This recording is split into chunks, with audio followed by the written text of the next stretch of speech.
Detente un segundo antes de seguir leyendo esto con la voz de siempre. Elige algo que te esté preocupando ahora mismo, algo concreto, no una idea vaga, un examen, una conversación pendiente, una decisión que llevas días postergando. Ahora dilo en voz alta, o casi en voz alta, moviendo los labios aunque nadie más te escuche, pero no lo digas como lo dirías siempre. No digas, estoy nervioso por esto. Di tu propio nombre. Di, por ejemplo, Marcos está nervioso por esto, o tú estás nervioso por esto, como si describieras a alguien parado justo frente a ti. Nota la torpeza inicial, la resistencia de la lengua a nombrarte desde afuera, como si tu propia boca desconfiara del ejercicio. Nota que tu respiración, sin que se lo hayas pedido, se ha reordenado de un modo distinto a como estaba hace 10 segundos. No has resuelto nada todavía. No has cambiado el problema, ni un solo dato del problema.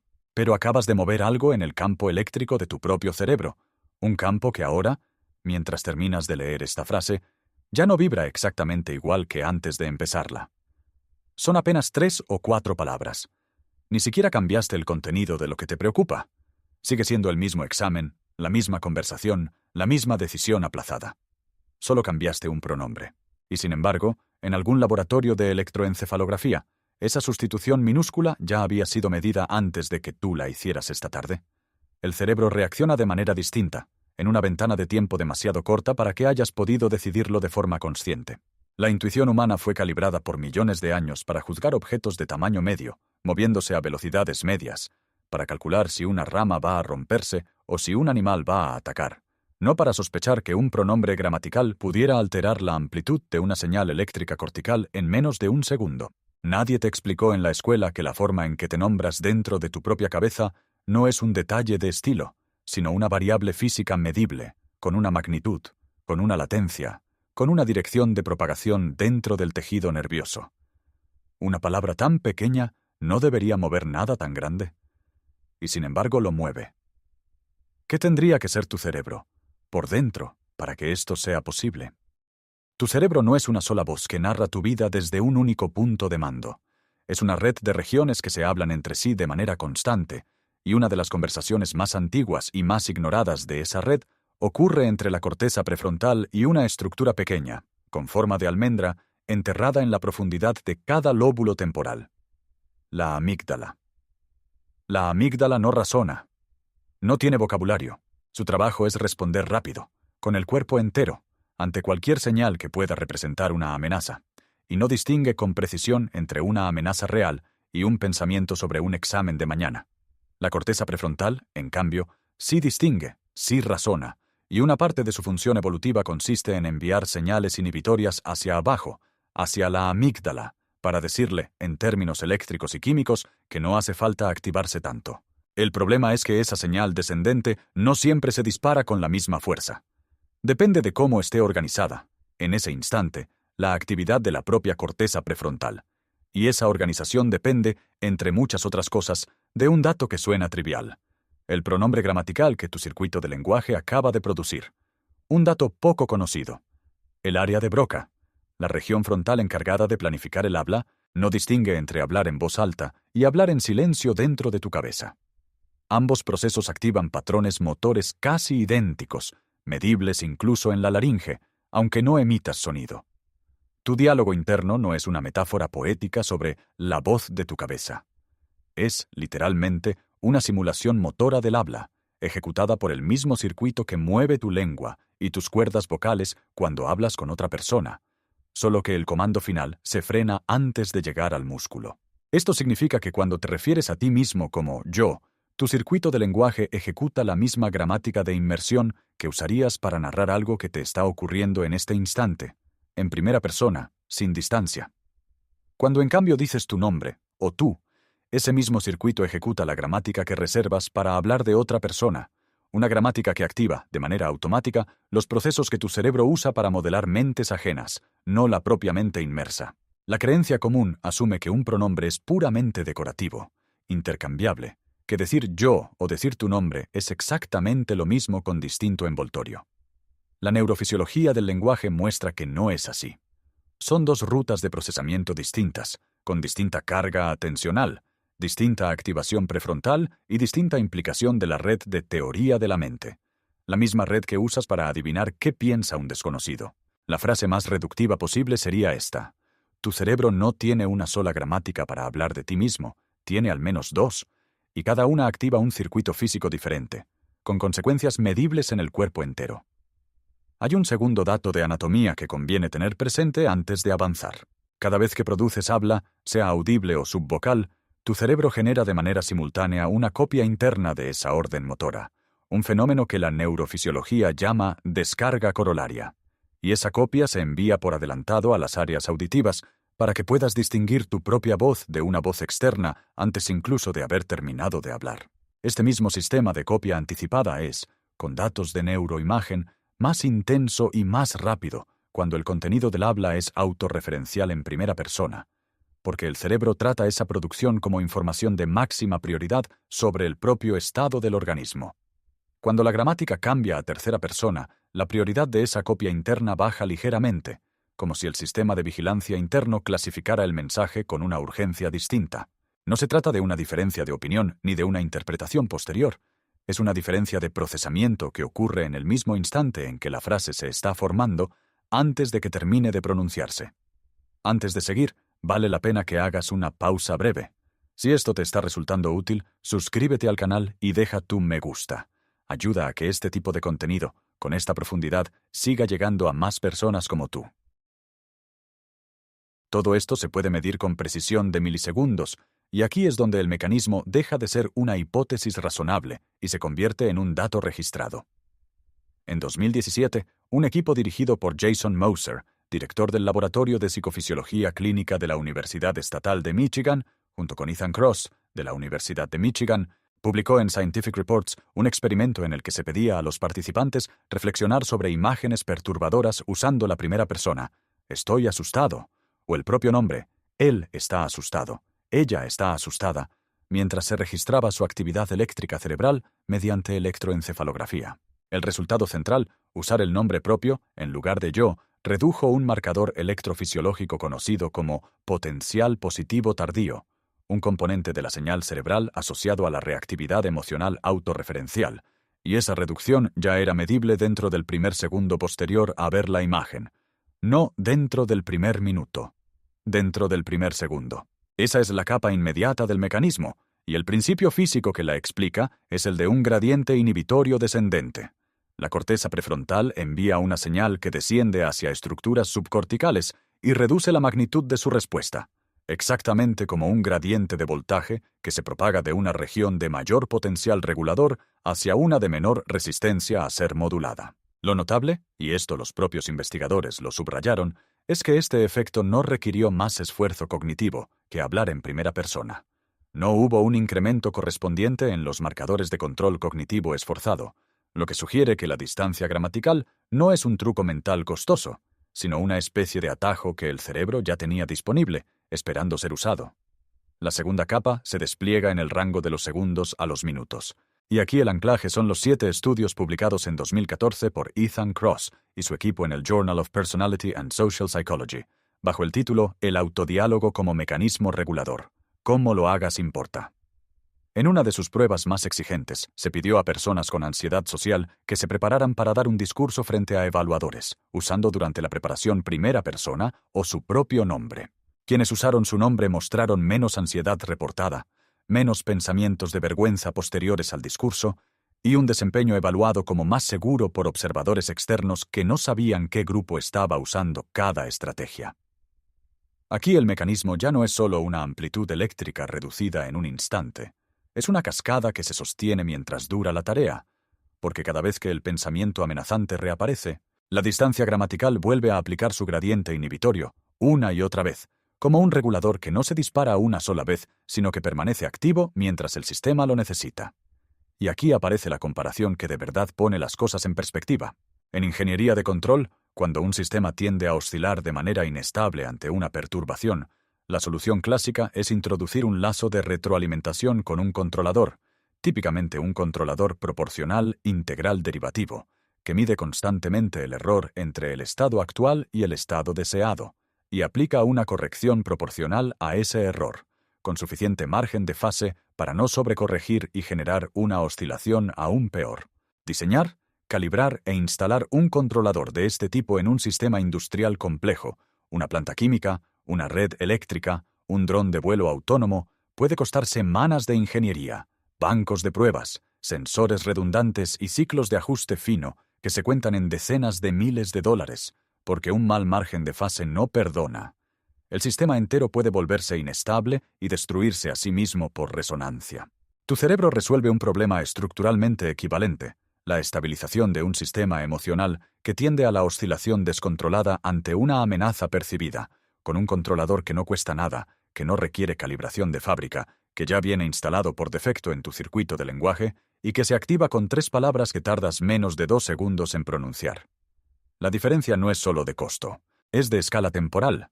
Lo que a la ingeniería le toma semanas de ajuste, a tu sistema nervioso le toma el tiempo que dura una frase.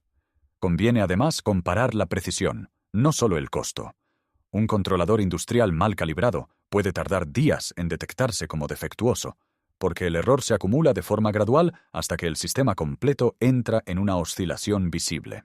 Tu cerebro, en cambio, corrige y vuelve a corregir la amplitud de su propia respuesta emocional decenas de veces por hora, cada vez que un pensamiento amenazante reaparece y tu circuito de lenguaje decide, sin que lo notes, en qué persona gramatical va a formularlo. Es un controlador que no solo es gratuito, sino que además recalibra su propio margen de estabilidad en tiempo real, con cada frase nueva que produces, algo que ningún sistema industrial hace todavía de manera autónoma sin intervención humana periódica. La tercera capa, la que nadie espera, no se queda dentro del cráneo. La reducción sostenida de la reactividad de la amígdala, mantenida durante minutos y repetida a lo largo de un día, se traduce en una menor activación del eje hipotálamo-hipófisis adrenal, el circuito que libera cortisol en respuesta al estrés percibido. Menos disparos de ese eje significan, en el sistema cardiovascular, una frecuencia cardíaca que retorna a su línea base con mayor rapidez tras cada sobresalto, y en el sistema inmunológico, menos supresión crónica de la actividad de ciertas células de defensa que el cortisol elevado, de manera sostenida, tiende a inhibir. 3 palabras dichas con la gramática correcta no solo cambian lo que ocurre en tu cráneo durante un segundo, cambian, de manera medible, el campo entero de señales que tu cerebro envía hacia tu corazón, hacia tus glándulas suprarrenales, hacia tu sistema de defensa, como una piedra que cae en un estanque y cuya onda no se detiene en el punto de impacto, sino que reorganiza, en todas direcciones y en las 4 dimensiones del tiempo, la superficie entera del agua. La ausencia crónica de este gesto tan simple no produce un colapso repentino. Produce una deriva, lenta y acumulativa, hacia un estado de menor organización interna. El tipo de deriva que la física describe con la palabra entropía, cuando un sistema, privado de una fuerza organizadora externa, tiende de manera espontánea hacia el desorden. Cuando pasas semanas, meses, años, procesando cada preocupación exclusivamente en primera persona, sin ninguna distancia gramatical que interrumpa el circuito, la corteza prefrontal deja de enviar con la frecuencia necesaria ese gradiente inhibitorio hacia la amígdala y el sistema entero se reorganiza alrededor de un patrón de reactividad más alto, más costoso de sostener, más difícil de revertir con cada semana que pasa. 2 síntomas que probablemente ya conoces y que probablemente atribuías a otra causa encajan aquí con precisión incómoda. El primero es la tensión muscular crónica en cuello y mandíbula que aparece sin una lesión ni un esfuerzo físico identificable. Es, en gran medida, el eco corporal de un eje de estrés que nunca terminó de apagarse, porque el diálogo interno nunca activó el freno prefrontal con suficiente regularidad. El segundo es esa dificultad para concentrarte en tareas simples al final del día, que sueles explicar como cansancio o falta de disciplina, cuando en realidad refleja unos recursos atencionales prefrontales ya agotados de sostener, en primera persona y sin distancia, cada pensamiento amenazante del día completo. La creencia común dice que no puedes controlar tus pensamientos automáticos, que la ansiedad simplemente llega y hay que esperar a que pase. Lo que el mecanismo revela es distinto. No es que no puedas regular la respuesta, es que el marco gramatical por defecto que usas para hablarte a ti mismo, la primera persona inmersiva, mantiene desactivado justamente el circuito que haría ese trabajo por ti, y esa desactivación, sostenida durante meses, no se mide en segundos sino en la escala de una erosión geológica lenta, como un río que no destruye una roca en un día, sino que la reduce a grava después de miles de estaciones de lluvia repetidas sin pausa. Existe un tercer síntoma, más difícil de notar porque no duele de forma evidente, pero que encaja con la misma lógica de deriva. La dificultad creciente para tomar decisiones pequeñas. ¿Cuál camisa ponerte? ¿Qué responder a un mensaje sin importancia? Que antes resolvías sin esfuerzo y que ahora te generan un desgaste desproporcionado. Ese desgaste tiene un paralelo exacto en ingeniería de materiales, en el fenómeno conocido como fatiga por carga cíclica.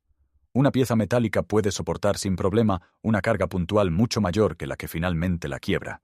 Si esa carga menor se repite miles de veces sin períodos de descanso suficientes entre ciclos. La pieza no falla por la magnitud del golpe, falla por la repetición sin pausa. Tu capacidad prefrontal de decidir funciona bajo una lógica comparable. No se agota por la magnitud de una sola preocupación mal gestionada en primera persona, se agota por la repetición, día tras día, de miles de microdecisiones procesadas siempre desde la posición inmersa, sin que el gradiente inhibitorio de la distancia gramatical intervenga nunca para aliviar la carga acumulada. Esta pausa gramatical, que parece un truco de psicología cotidiana, en realidad activa un circuito mucho más antiguo y mucho más amplio de lo que sugiere el título de este video. La misma red neuronal que te permite distanciarte de ti mismo con un pronombre es, en gran medida, la misma red que usas para inferir qué piensa, qué siente o qué planea otra persona. Un conjunto de regiones que la neurociencia social agrupa bajo el nombre de red de teoría de la mente, con nodos centrales en la unión temporoparietal y en la corteza prefrontal medial. Esto significa que cuando te hablas a ti mismo en tercera persona, no estás inventando un truco artificial. Estás tomando prestado, momentáneamente, el mismo gradiente de procesamiento que tu cerebro reserva para modelar mentes ajenas y aplicándolo sobre ti mismo como si fueras, durante un instante, uno más de los otros. Esta capacidad no apareció con el lenguaje escrito, ni con la introspección filosófica. La evidencia paleoantropológica sitúa el lenguaje simbólico complejo, con sintaxis recursiva, hace aproximadamente entre 70.000 y 100.000 años, pero la capacidad social de modelar mentes ajenas, la base sobre la que después se montó el lenguaje, es mucho más antigua, probablemente compartida en formas más simples con otros primates a lo largo de varios millones de años de evolución social. Puesto en perspectiva de escala temporal, la agricultura, que reorganizó por completo la forma en que los humanos vivimos, tiene apenas 10.000 años de antigüedad. El cuerpo y el cerebro que hoy usas para regular tu ansiedad, hablándote en tercera persona, llevan siendo moldeados, en la dirección de la cognición social, durante un periodo entre 400 y 700 veces más largo. Lo que este video llama gesto mínimo no es una técnica moderna de bienestar. Es la reactivación deliberada de un circuito construido durante millones de años de vida en grupo, un circuito que la vida moderna, con su exceso de introspección silenciosa y aislada, con su escasez de narración oral compartida, dejó de activar con la frecuencia con la que evolucionó para ser usado. La misma distancia gramatical alcanza, además, un sistema que el título de este video no prometía tocar: la memoria.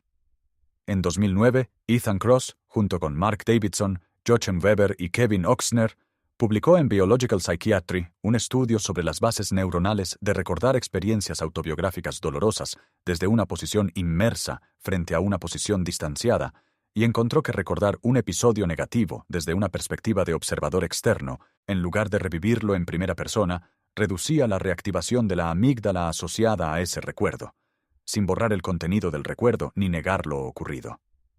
El gradiente inhibitorio que aparece cuando te nombras desde afuera, al hablar de un problema presente, parece ser el mismo gradiente que se activa cuando recuperas, desde afuera, un problema ya pasado, lo cual sugiere que no es un truco aislado para el momento de estrés agudo, sino una propiedad general de cómo tu cerebro procesa cualquier contenido autorreferencial, presente o pasado, cuando cambia el marco desde el cual lo nombra. Antes de entrar en cómo aplicar esto hoy mismo, si te interesa seguir explorando estos mecanismos, este es un buen momento para suscribirte y dejar tu me gusta. Es la manera más simple de apoyar que este tipo de guiones, con esta densidad de evidencia, siga existiendo.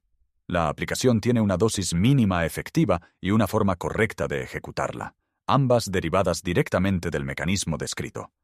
La dosis mínima, según los propios diseños experimentales de Kross y Moser, no requiere minutos de práctica. Basta con reformular, en el momento exacto en que aparece un pensamiento amenazante o una anticipación ansiosa, la frase interna que ya ibas a producir, sustituyendo el pronombre de primera persona por tu nombre propio o por tú. No hace falta decirlo en voz alta, aunque hacerlo en voz alta, moviendo los labios, parece reforzar el efecto porque añade retroalimentación auditiva real, no solo simulada, al circuito de lenguaje. La postura no importa. El mecanismo depende del circuito prefrontal amigdalino, no de la posición del cuerpo, y funciona de pie, caminando, sentado antes de una reunión o tumbado en la cama a las 3 de la madrugada rumiando algo que no tiene solución a esa hora. La señal de que el mecanismo está activo suele ser sutil pero identificable. Una sensación breve de haber dado un paso hacia atrás respecto al problema, como si lo miraras desde 1 metro de distancia en lugar de tenerlo pegado a la cara, acompañada casi siempre de una exhalación que se alarga sin que la fuerces. Existe una variación útil para quienes sienten artificial usar su propio nombre, dirigirse a uno mismo con la segunda persona. Tú puedes esperar a mañana para decidir esto. Produce un efecto de distanciamiento comparable, según los mismos estudios, aunque ligeramente menor que el uso del nombre propio en algunas de las pruebas. El error que anula el efecto es sutil y frecuente.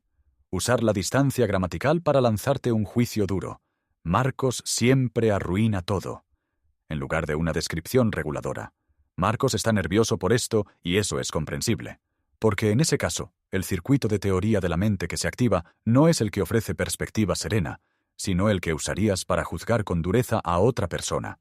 Y el gradiente inhibitorio que buscabas se convierte, en cambio, en un reforzador adicional de la propia amenaza percibida. Hay variantes útiles según el contexto en el que necesites aplicar esto.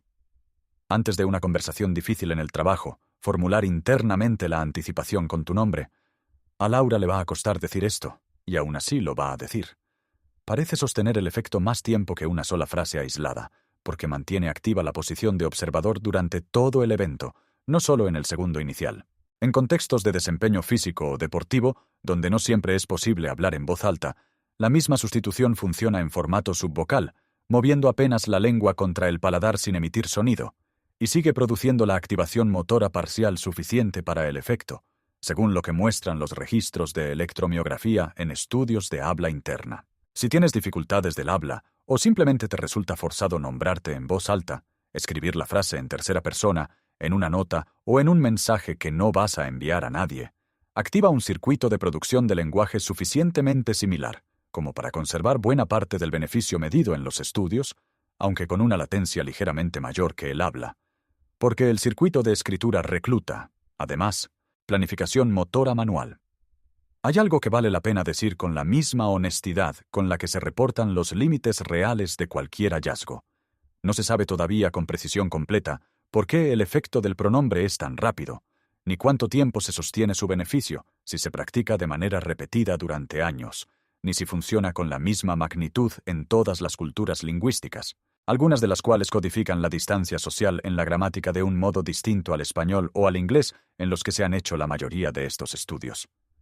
Pero se sabe, con datos replicados en electroencefalografía, en resonancia magnética funcional y en mediciones conductuales de ansiedad y desempeño, que el efecto ocurre, que ocurre rápido y que no cuesta nada. Eso ya es suficiente para cambiar cómo vas a hablarte a ti mismo dentro de los próximos 10 minutos.